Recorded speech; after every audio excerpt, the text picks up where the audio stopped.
Assalamualaikum warahmatullahi wabarakatuh.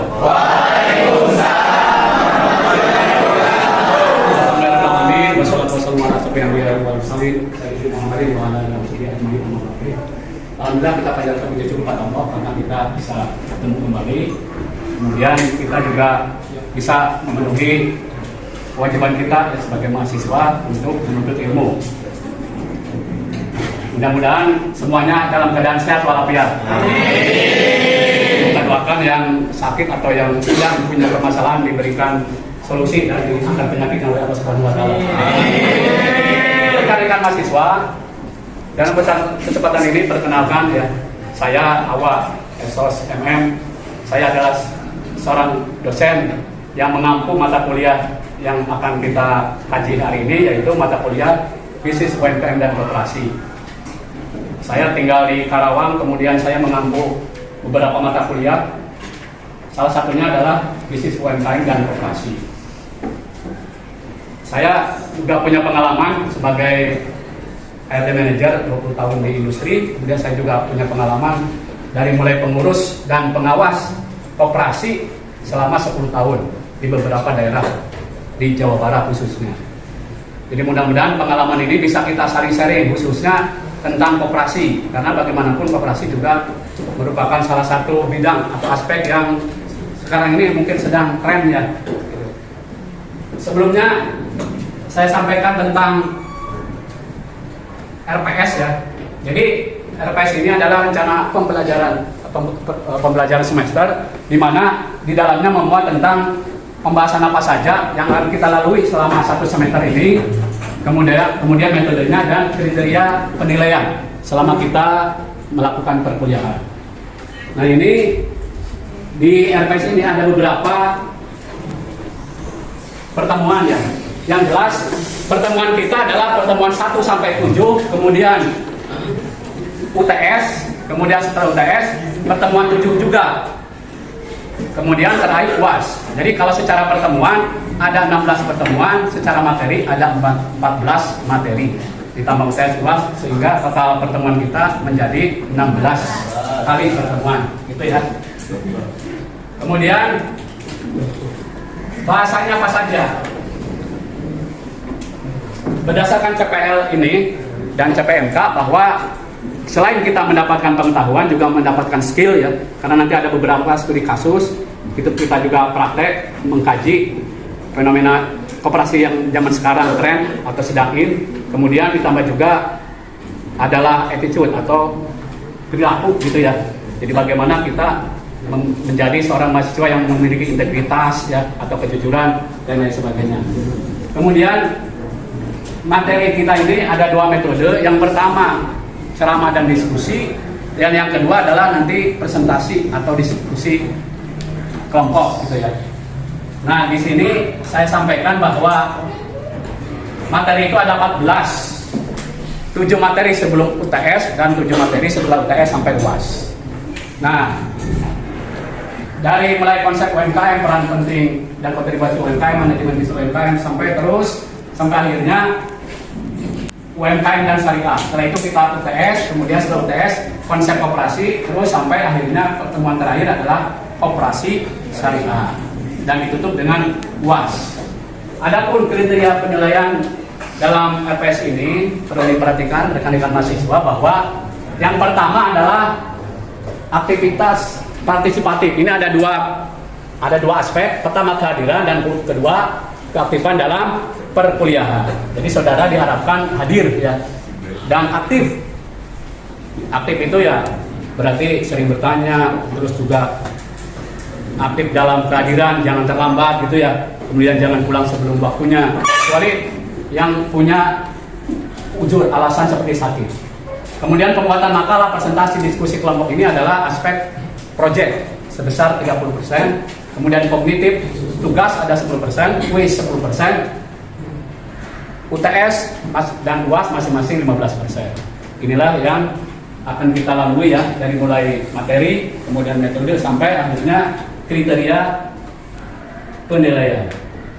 Nah, kita akan masuk ke materi, di mana materi ini merupakan salah satu materi dalam mata kuliah bisnis UMKM dan koperasi. Ini pertemuan ke-14 ya, ke-14.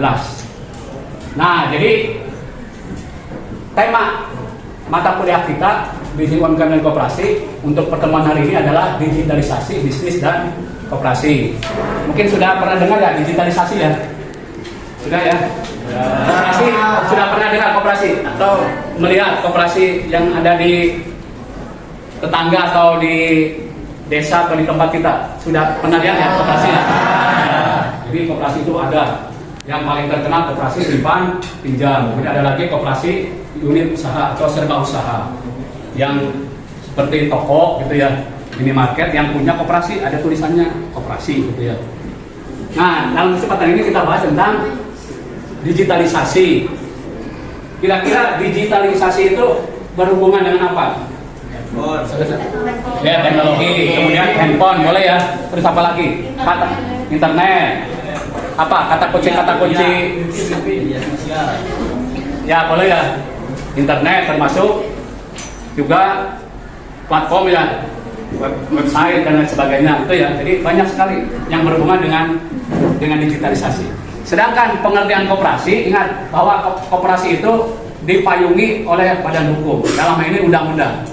Undang-undang dalam koperasi yang masih berlaku sampai hari ini adalah Undang-Undang Nomor 25 Tahun 1992. Yang intinya koperasi itu adalah berdasarkan asas kekeluargaan. Itu yang harus kita bawahi ya. Garis bawahi kekeluargaan. Dan ini biasanya berhubungan dengan anggota. Berarti kalau di koperasi itu ada anggota gitu ya. Ketika koperasi membentuk unit usaha, berarti dia akan merekrut karyawan. Tetapi yang paling utama dalam koperasi adalah anggota. Karena anggota itulah yang mendirikan koperasi sehingga terbentuk suatu usaha koperasi gitu ya. Kemudian kita lanjutkan tentang teknologi informasi. Karena kita mempelajari tentang digitalisasi, maka tidak lepas dari yang namanya teknologi informasi. Apalagi zaman sekarang ya, sekarang ini serba teknologi gitu ya.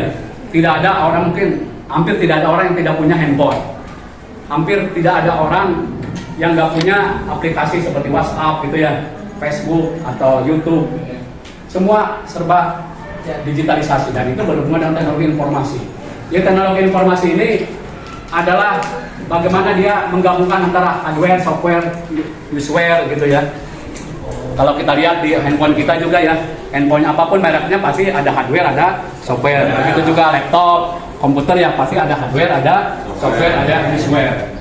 Kemudian perkembangan generasi ini sekarang ini sangat cepat ya, sangat cepat. Kalau kita lihat dulu ada istilah baby boomer ya, kemudian generasi X atau Gen X, kemudian generasi Y atau Y ya, itu disebut dengan milenial ya. Kemudian sekarang ini, zaman sekarang ini rekan-rekan mahasiswa berarti masuk kategori ke Gen Z, generasi Z gitu ya. Z bahasa Indonesia, Z bahasa Inggris gitu ya. Nah, bahkan sekarang yang akan datang setelah periode rekan-rekan mahasiswa Gen Z berikutnya akan muncul generasi Alpha. Yang sekarang masih bayi itu generasi Beta. Itu artinya apa? Semakin berkembang digitalisasi itu ya. Jadi tidak ada yang tidak melek digitalisasi, pasti dia melek digitalisasi. Nah, di sini juga bisa kita lihat bahwa percepatan proses digitalisasi ya, dari mulai digitalisasi sampai transformasi digital. Artinya sebuah perusahaan apapun perusahaan itu sudah tidak zaman lagi konvensional ya. Sekarang sudah merambah ke digitalisasi. Yang namanya digitalisasi itu tidak perlu tempat, betul tidak? Tidak perlu kita nongkrongin begini, tidak perlu kita pergi gitu ya. Tidak perlu kita menunggu hujan karena mau ke ATM atau mau ke bank, terus kita tidak bisa karena hujan atau petir segala macam. Cukup dengan duduk manis di rumah gitu ya, atau begitu bangun tidur langsung berhubungan dengan digitalisasi, langsung pegang gadget gitu ya, langsung pegang handphone. Pesan barang sekarang tidak perlu kita datang susah payah gitu ya. ke tempat itu cukup kita online. Kita buka toko menjual tas gitu ya, tidak perlu kita buka gerai gitu ya, tidak perlu kita cari tempat untuk sewa, cukup di rumah kita gitu ya, di kamar kita, dan kita bisa berjualan online. Itu salah satu fenomena bahwa kita harus bertransformasi ke digital. Kemudian proses transformasi digital ini dimulai dari infrastruktur digital, roadmap transformasi digital, pusat data nasional, digital talent sampai regulasi. Artinya harus ada kompetensi dari SDM-nya itu sendiri.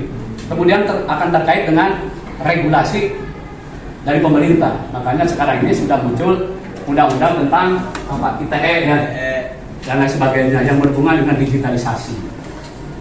Pemalsuan dokumen sekarang sudah marak di mana-mana gitu ya. Nanti itu merupakan salah satu tantangan tersendiri.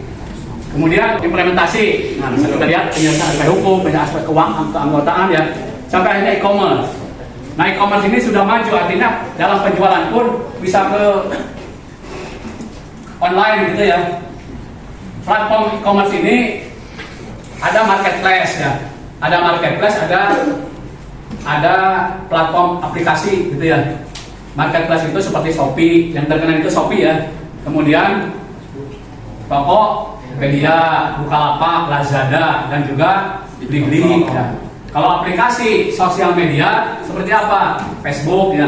Kemudian apa lagi? Ya Instagram. Kemudian WhatsApp, YouTube, TikTok.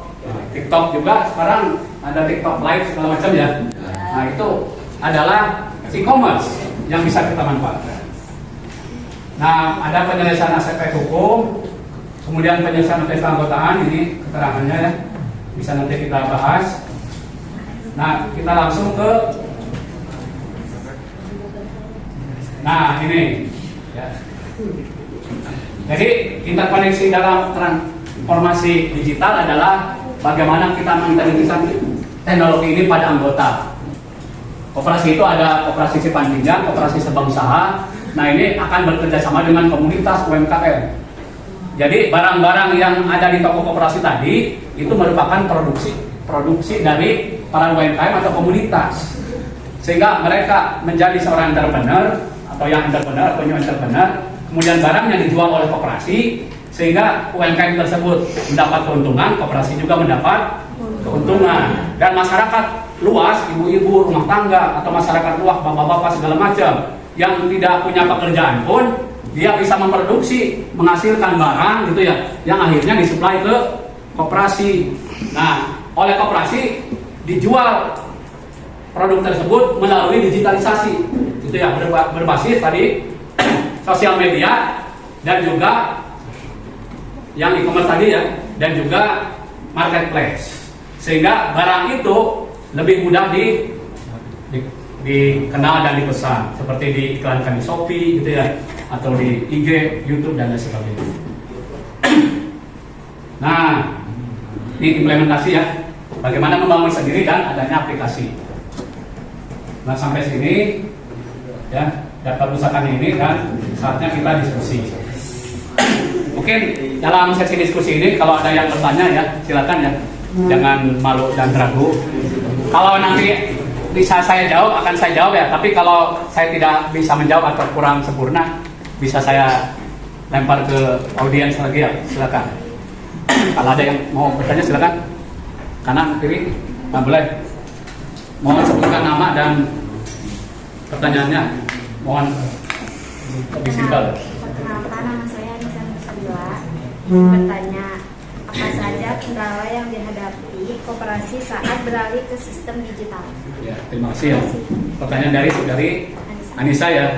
Apa saja kendala ketika koperasi bertransformasi ke digital? Kira-kira ada yang ini, coba kira-kira saya lempar lagi ya, karena kita namanya juga diskusi.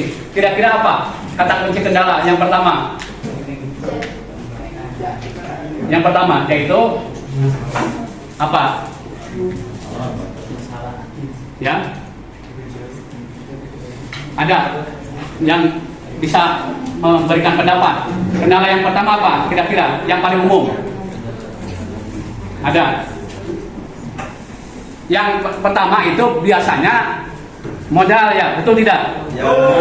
Jadi sekecil apapun, kalau kita investasi untuk transformasi digital itu pasti membutuhkan modal. Itu modal harus ada.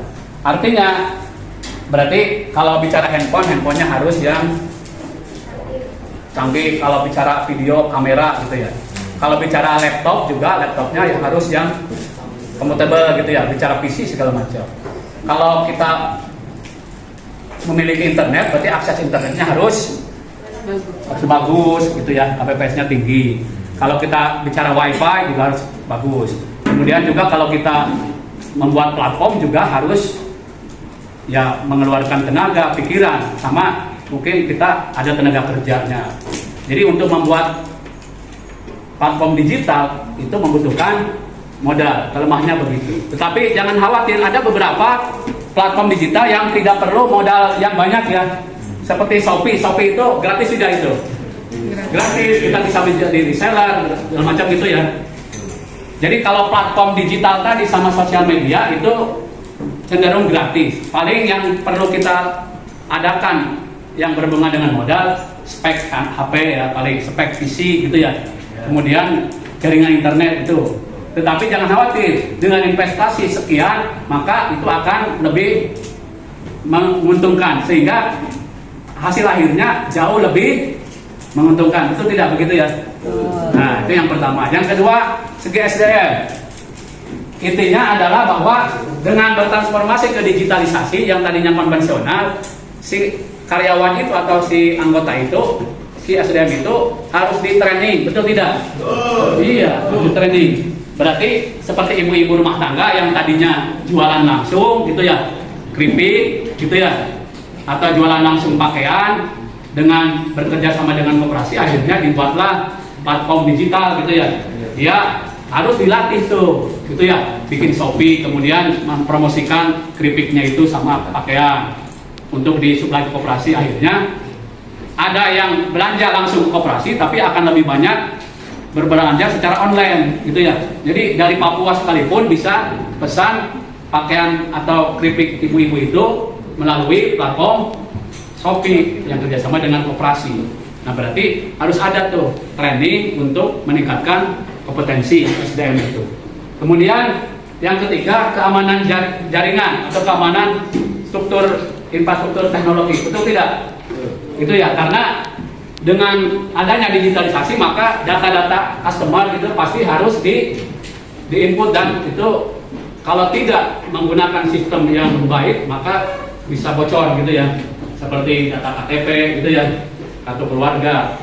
Berarti si koperasi harus siap membuat sistem keamanan tentang digitalisasi itu gitu ya. Jadi jangan sampai data bocor. Dan yang terakhir adalah infrastruktur teknologi gitu ya. Berarti harus ada seorang yang ahli di bidang teknologi ya, yang bisa membuat infrastruktur itu ya, dari mulai programmer gitu ya, dari analis, programmer sampai user. Itu barangkali gimana Saudari Anissa? Ya, terima kasih. Selanjutnya mungkin kalau tadi dari perempuan ada laki-laki. Ya, boleh. Silakan. Jadi sebutkan nama ya. Assalamualaikum warahmatullahi wabarakatuh. Waalaikumsalam warahmatullahi wabarakatuh. Nama saya Abdul Husain Darjatullah, Pak. Saya ingin bertanya, yang saya tahu kan koperasi itu biasanya ada gedungnya, terus offline juga gitu Pak. Nah ini kan ada materi digitalisasi koperasi. Nah itu contohnya itu seperti apa Pak? Terima kasih. Terima kasih dari Saudari Abdul ya. Yang sering dipanggil Bang Dul ya. Iya. Abdul ya. Pertanyaan yang bagus. Jadi bagaimana kalau koperasi ini ya, biasanya ada gedungnya tapi ini harus digitalisasi. Jadi sebenarnya banyak contoh-contoh yang sekarang sudah ke digitalisasi ya. Contoh, dulu kalau kita mau ngajuin kredit ya ke koperasi simpan pinjam itu harus datang, gitu ya. Sekarang verifikasi atau pendaftaran itu harus datang. Sekarang tidak perlu, pendaftaran bisa online. Kemudian setelah pendaftaran biasanya disurvei gitu ya ke rumah kita, gitu ya. Kalau kita mau mengajukan pinjaman dengan jaminan BPKB juga begitu ya. Pendaftaran online kemudian disurvei gitu ya. Jadi artinya tidak perlu kita datang ke situ. Kemudian kalau kita mau belanja sekarang di toko koperasi tidak perlu lagi datang gitu ya. Sekarang ini koperasi sudah membuat kerjasama dengan delivery company gitu ya, atau platform delivery. Kalau kita ingin memesan di koperasi yang minimarket itu bisa, karena dia kerjasama dengan kalau makanan dengan seperti GoFood ya, atau Gosen atau Goma. Begitu juga kalau kita mau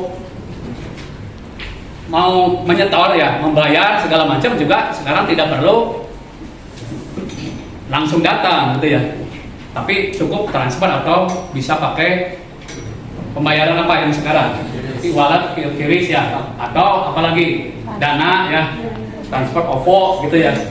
Jadi modernisasi atau contoh-contoh koperasi yang sekarang ini digitalisasi ada 4 ya. Di bidang SDM juga kalau kita melamar sekarang sudah digitalisasi. Daftar absen karyawan atau anggota sudah digitalisasi. Sistem gaji sudah digitalisasi. Di bidang pemasaran sudah punya platform e-commerce dan juga sudah punya sosmed. Jadi digitalisasi juga. Secara operasional di toko itu juga sama, sudah punya mesin POS namanya ya, point of sales. Jadi tidak perlu manual lagi, ada barcode-nya segala macam. Begitu juga di bidang keuangan sudah ada digital payment gitu ya, yang tadi saya sampaikan. Bisa OVO, bisa QRIS, bisa Dana, bisa transfer gitu ya, dan sebagainya. Nah, itu gimana Saudara Abdul? Ya, mungkin yang terakhir ya. Terima kasih. Yang terakhir ada sebelum kita tutup. Ya boleh. Perempuan lagi nih. Silakan. Jadi perkenalkan, nama saya Dendra. Pak, jadi sekarang lagi marak Koperasi Merah Putih yang jadi pusat perhatian di desa. Pertanyaannya, bagaimana penerapan Koperasi Merah Putih dapat menjamin keberlangsungan masyarakat? Ya, pertanyaan yang bagus ya. Dari Diandra ya. Nih, kira-kira ada nggak di desa rekan-rekan mahasiswa atau di kelurahan ada Koperasi Merah Putih nggak? Pernah lihat nggak di desa tempat saudara tinggal? Ada yang pernah lihat? Ada ya? Ada yang belum ya? Tapi kalau jalan-jalan pasti ada itu ya. Cuman belum kelihatan terangnya saja. Tapi sebenarnya di tiap desa atau kelurahan yang tidak terpencil itu pasti ada. Nah, jadi desa Presiden Prabowo dari mulai tahun 2024 itu sudah membuka dan mendirikan Koperasi Merah Putih di berbagai kelurahan dan desa. Usahanya itu banyak, minimal 8 bidang. Ada simpan pinjam, ada juga penyediaan sembako ya, toko gitu ya. Kebanyakan toko.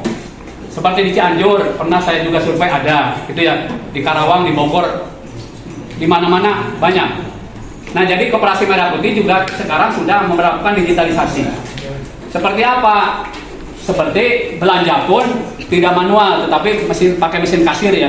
Itu istilahnya POS, point of sales. Kemudian ketika kita bayar ya, itu biasanya dia tidak hanya semata menerima uang cash, tapi bisa menggunakan pembayaran melalui QRIS gitu ya. Itu bisa kita buktikan. Kemudian yang simpan pinjam juga tidak harus kita mengisi formulir secara print out gitu ya, tapi bisa lewat digitalisasi. Kemudian dari segi pemasaran, koperasi-koperasi tersebut sudah banyak yang memiliki platform sosial media seperti Instagram ya, itu mereka sudah punya. Sebagian koperasi lagi sudah memiliki TikTok ya. Coba aja bisa dicari Koperasi Merah Putih di TikTok atau di Instagram ya, atau di YouTube juga sudah ada.